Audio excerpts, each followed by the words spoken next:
Kelly, thank you so, so much for inviting me to your beautiful home. And this is the first episode where alcohol is involved. For those of you listening, she poured us a nice glass of prosecco, and there's a plate full of chocolate chip cookies, which is, I feel like, is just so picturesque of like what we're going to talk about today with events. So, cheers. Cheers. Thanks for coming. Thank you. Liquid courage. Yeah, that's what as you called it. Let's just jump right in. Okay. Tell me about yourself, because actually you're the first guest on this podcast where like I met you today for the first time. Like, so everyone else on this show I've known before, but I literally know nothing about you. We have a mutual friend, Kristen, who introduced us, and I just want to know, like, tell me about who you are and where'd you grow up and all that good stuff. Okay, so I grew up here in Scotia, like right down the street from where we are right now, which is ridiculous. But I love it. I'm happy to be back. I went to the University of Vermont. That's where I met my husband. And then we did a little bit of traveling after college. And then we just came back to Scotia about a year and a half ago. So we were gone for almost 10 years. Yeah. You were living abroad for 10 years? No, we were kind of all over the place. So we were in several places in the U.S. We were in Canada for a little bit, and then we were overseas in Germany for 1 year and in Italy for 1 year. Was this for your business, or was this? This was for his career. Okay. He played hockey after college. Okay, cool. Yep. So he's a Canadian hockey player, like super stereotypical. And so we did that for a bunch of years, which was really fun. And then when we settled, we came back to the States, and we were in Connecticut for a little bit, and then some other places before coming back here. Cool. Yeah. So then, I guess, what led you to event planning? Because your business is Kelly Strong Events. And is this something you studied at UVM, or is this something you kind of fell into? I studied business at UVM, and I went into, originally was really interested in sports marketing. Okay. And so I played lacrosse for 2 years, and then after that I was in the sports marketing department with the athletic department. And after college I went out and I worked for the Oakland Raiders in their marketing and sponsorship department, which was amazing, and I loved it. And a lot of what we did was events, whether it was VIP road trips or tailgates, that kind of stuff. So it was pretty event heavy, and that's where I kind of learned that I really did like events. It took a bunch of years, us going abroad and coming back, before I went fully into events. And I worked for a small event management company, and we did all corporate and nonprofits. So that was really like logistic heavy, great, conferences and awards dinners and all that jazz. So I did corporate for a little bit, and then I moved into association meeting planning. So it's like any kind of an association has a conference once or twice a year all over the country. So we did all of that planning as well. And then I kind of moved into weddings and social gatherings. Cool. Yeah. That's a lot. Yeah. What made you want to start your own business? Yeah, so I grew up in a small business family, so I kind of knew that I always wanted to. It was just a matter of what I was going to do, when, how. I think I'm like a terrible employee because I hate being told like what to do, when, how, and like that's just how it's done. I hate that. So I needed all the years of experience, but it was just a matter of when I was going to do it. And I was kind of forced into it because I left my association management company and I was working for them remotely, but it was temporary. So as soon as that period ended, I was kind of like, okay, here goes. So that's kind of how I started officially on my own. What was your first event? Post. I think it was probably my sister's wedding was like the week after my last day with my company. So I did do an overlap with them for a few years. I was kind of doing events on the side as well, but my first like push into it was my sister's wedding, which was amazing and great. Cool. Yeah. Probably like a good way to like get your feet in, because it's like family. Yeah, exactly. Or maybe not, depending Depending on the day. Yeah. This is something that like I am so curious about, because I don't consider myself very organized. But like I know that planning is essential to any type of success. So what is your process when you begin working with a new client, and like how do you structure those meetings and all the expectations involved? So when I'm first working with a new client, it's just like gathering a ton of information and asking a lot of questions. And if it's their wedding, I'm asking questions about what they might have envisioned for their wedding, but also trying to learn about them as people, as a couple. Like, what do they like? What do they kind of like? Even what do they wear? What does their house look like? What do they like to do for fun? The more I can learn about them and their personalities, kind of the more I can reflect that in our overall event. So that's really important to me. And it also like helps to build trust. And I want to build a great relationship because we spend a lot of time talking together. And so I want it to be really like a comfortable working relationship. In terms of managing expectations, each client is different with what they're comfortable with. Like some need to talk to you all the time and want to talk to you all the time. And others are like, okay, cool, we'll talk like in a week. So it kind of depends on the client, but it's just really learning about them and their preferences, and then those kind of tie together. But I'm like not so good. I'm up so early, so sometimes I'm up and like shooting away emails, and I'm like, okay, hold the phone, schedule it to send later. Same at night. You don't want to, I don't want to appear like super available all the time because then the lines get really blurry. So that's just something that I have to work on. Yep, I can relate to that. What, like, when you begin to work with somebody, like how far in advance do you need to start? It so totally depends. Some people work with me like when they first get engaged and they just have no idea where to begin. They don't have any interest in planning. I work with a lot of people that are really busy, like both have great careers. They're engaged. They don't want to spend all the hours doing the research and making sure everything is all set up. So I'll start working with some clients, a year and a half in advance, even more. I have a client for 2021 that we started working together months ago. So it's like, it totally depends. Then there's other clients that might hire me for more month of support, and they'll come to me anywhere from like, whenever they realize they're like underwater. Yeah. So it could be like 6 months. It could be a year. Some month of people come to me a year out. They really enjoy the process. They want to do it themselves and they do a great job. And then I come into support. So it kind of ranges. So what do you do? Like, walk me through, like, do you call vendors? Do you schedule? Like, what is it that do you have to recommend people to them, or like? Yeah, so it kind of runs the gamut. So if I'm doing a full service, some clients come to me with not even a venue. So we'll start from scratch. They'll tell me what they're looking for. Like, we're looking for a little chapel and then an outdoor reception under a tent, or they'll say we want, a location where all of our guests can come and be together for the weekend. So some will start from scratch, and I'll source all of these incredible places that I've been able to go to. It helps I keep a really large database of venues all over the place that I think could work. What's great about that is I might be able to find something that they haven't found. And then sometimes clients come to me and it's like they have their venue and they don't have all their vendors. So based on their budget and their style and preferences, I'll kind of help recommend vendors. A really big part of what's time consuming is when you sit down and like search like wedding photographer. It's like overwhelming.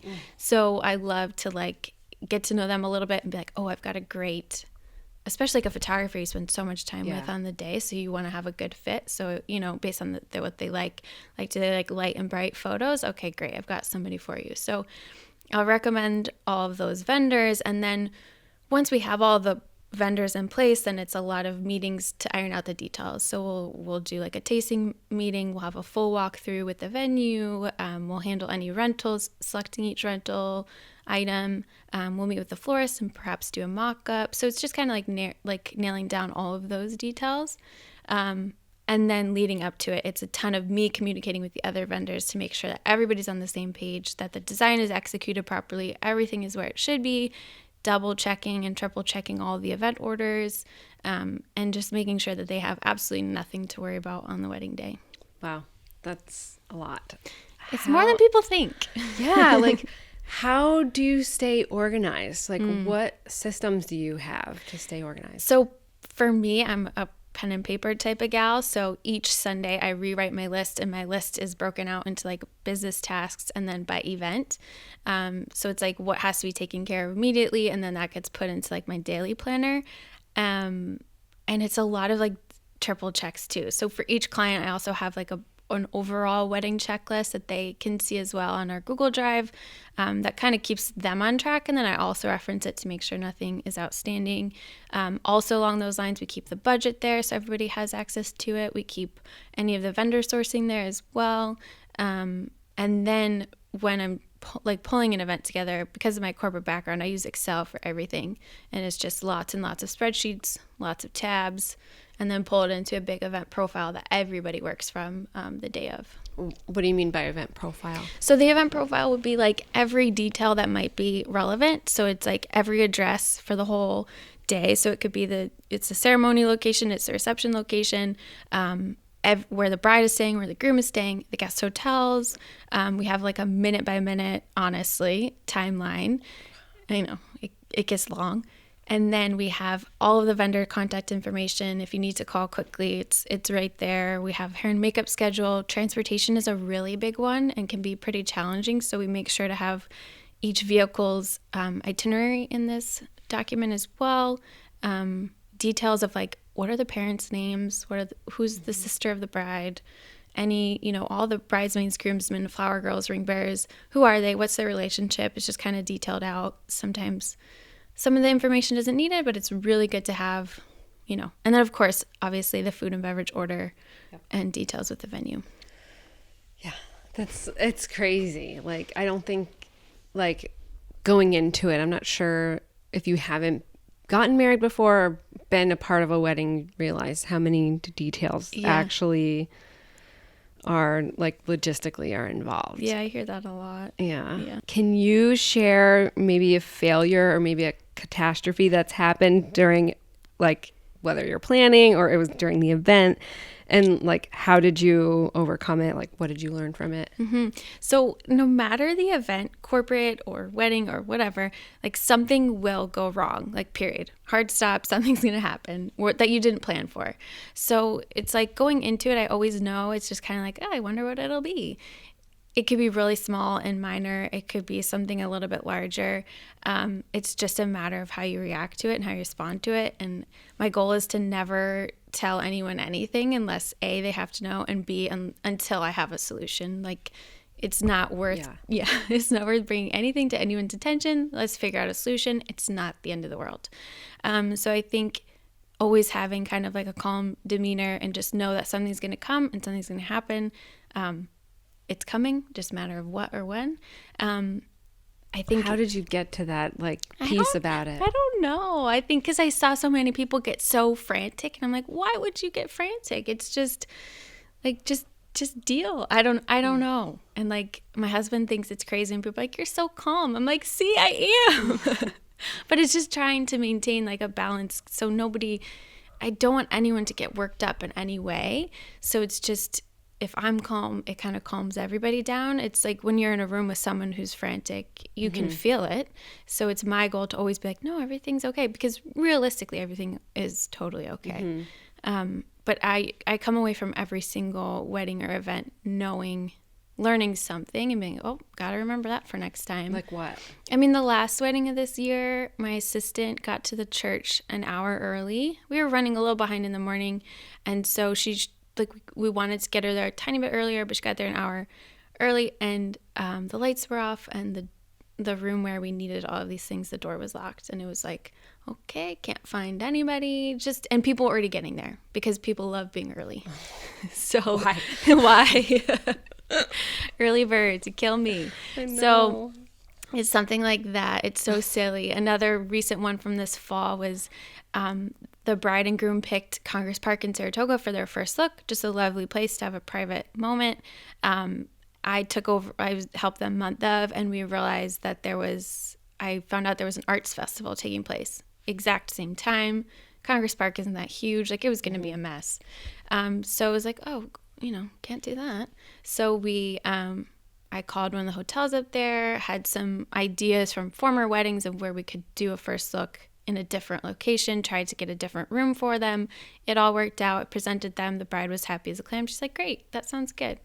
So yeah, I think because the worst thing is when somebody says we have a big problem, and then you don't have a solution. That's something that I learned in jobs prior that was really helpful with clients now is like, okay, well, this is the problem, but this is the solution. And if you come to somebody with a solution, right, like behind the problem, 90% of the time they'll be okay about it. They're so fine with it. They're like, great, you know?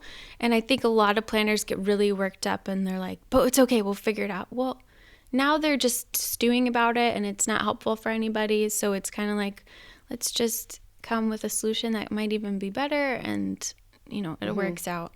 Yeah. So. No, that's such good advice for someone who's really in any type of job, I think. Yeah. I saw that you were recently on Martha Stewart Weddings. That's such a cool accomplishment. Thank you.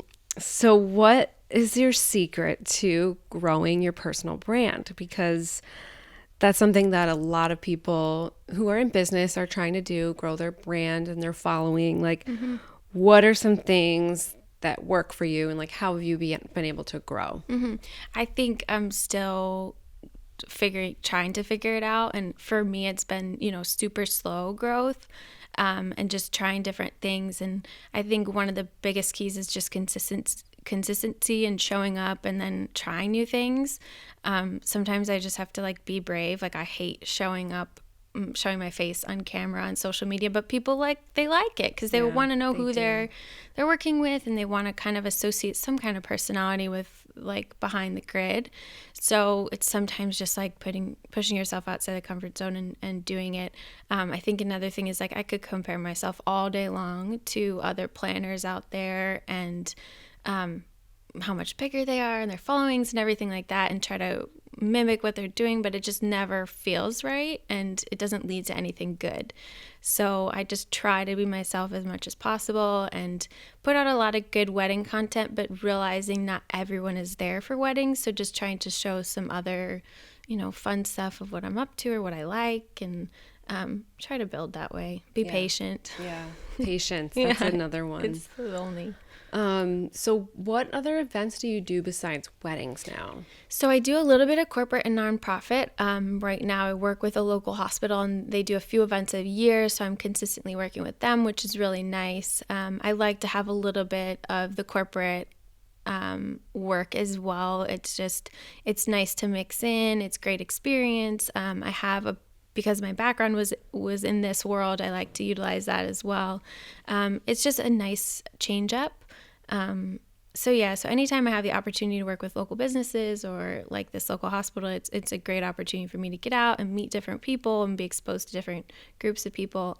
So that's been really fun. That's cool. So it's not just like weddings, obviously, I'm sure like a major part of your business, but like, I don't know, like family reunion. Totally. I'm trying to think of like events that coordinate a ton of people. Totally. Anything that people, any kind of, I've done like grand openings. I've done like all kinds of different social gatherings, like even along the wedding lines. Like some people do really large engagement parties. Maybe they're doing like a destination with a smaller group of people, so their engagement party is where they kind of do something larger. Any kind of social gathering that you need some help with. And like speaking of destinations, like you don't just work in the capital region. Like I read on your website that we've done weddings all over the country. Yeah. So that's another great part of getting all the experience that I did in previous years in corporate and association, was that all of those events were elsewhere. So where we were located, we didn't do a great percentage of business right there. All these companies are going elsewhere for their meetings or their, incentive trips. So I got really used to planning from afar, which is great. And currently I still do weddings outside of the area. That's my goal, to keep doing so. I just love getting out and about anywhere, even if it's just anywhere in New England I love, or if getting out down south. It's just, I love it when I have the opportunity. Yeah. So we're talking about like destination weddings and like multiple like countrywide events.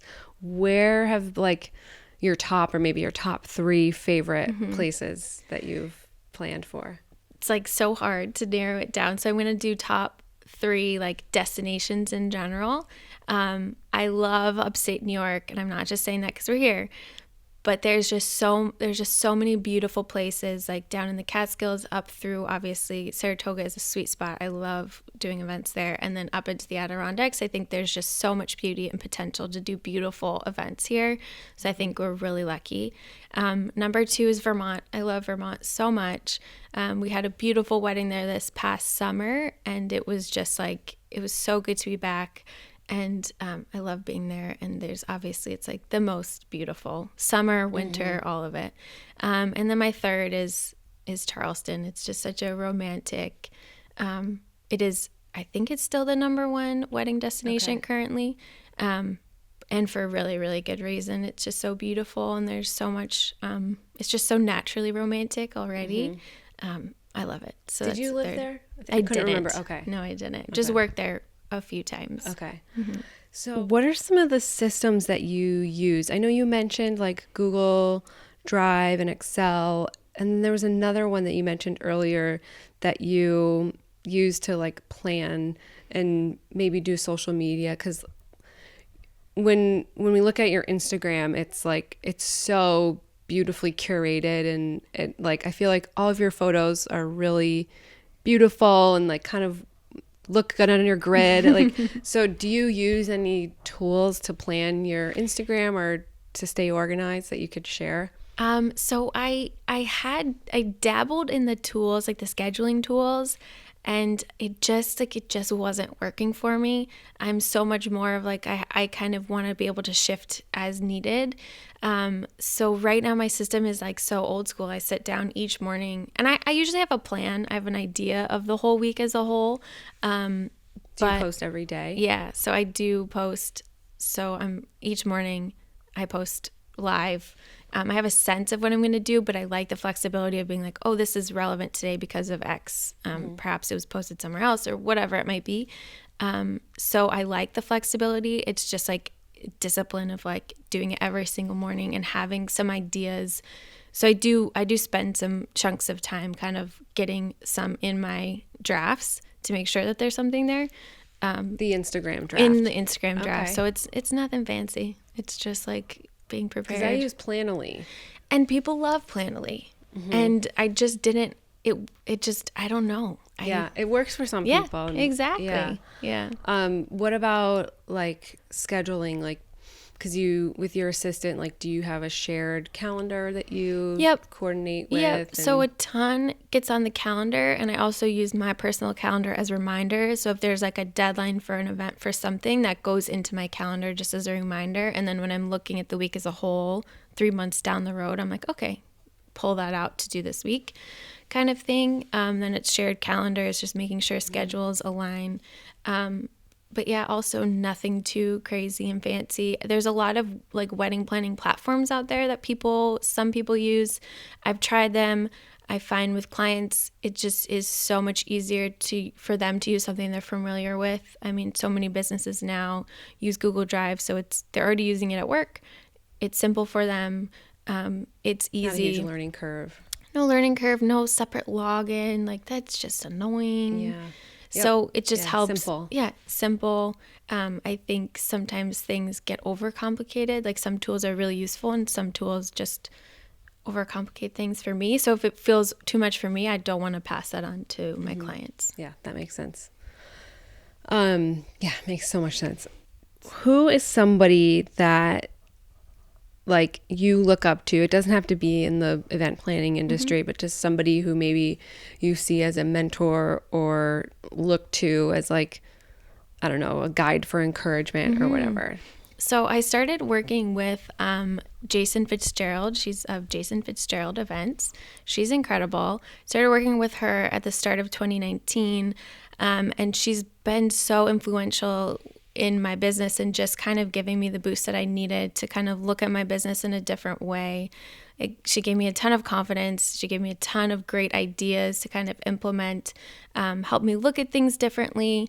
It's just been such an incredible learning experience because she's so talented. She's been around for a really long time in weddings. She also does corporate as well. So that's kind of, she's not local. She's actually in Atlanta. But what I loved is that she did have that split as well that I like to have, which is a little bit of corporate and some weddings as well.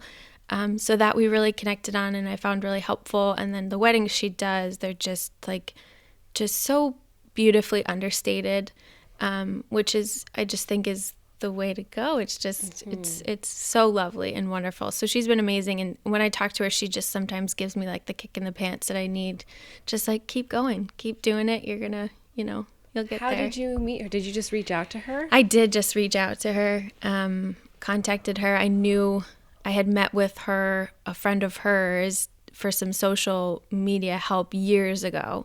And then when I realized I really needed, after I went full time and I really needed some more assistance with kind of like my path, I was like, okay, I'm going to bring in the big guns, and reached out, and it's been really amazing. It's kind of cool to have someone like keep you accountable too. Yeah, absolutely. She's like, let me know when you need another boost. It's fantastic. So that's awesome. Yeah. So at the end of each episode, it's a question I ask everybody. I know today we're having cookies and prosecco, but that's normal. What do you typically do for lunch? So normally I am here at home, so I'm like leftover kind of gal, or I will have breakfast for lunch sometimes. Love that. Yeah, why not?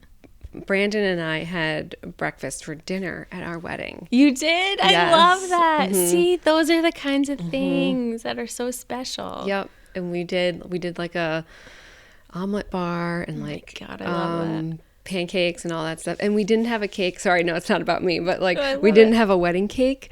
But we did cut a giant stack of pancakes. Oh, that is such a good idea. I might have to take that. That's because really good. Well, we were just out of college, and we had no money, and we were like, why spend money on a cake? Who's gonna want cake after they just had pancakes? Mm-hmm. So we'll just cut a giant stack of pancakes. I love that. And that was like our cake cutting, and it was done. It was like right before the meal, so people didn't have to like come back and like watch us cut our cake. You know what I mean? I love that. Yeah, idea. you can steal it. I might. Yeah, it's really good. It was really inexpensive too. What is the best place for someone to contact you or follow you?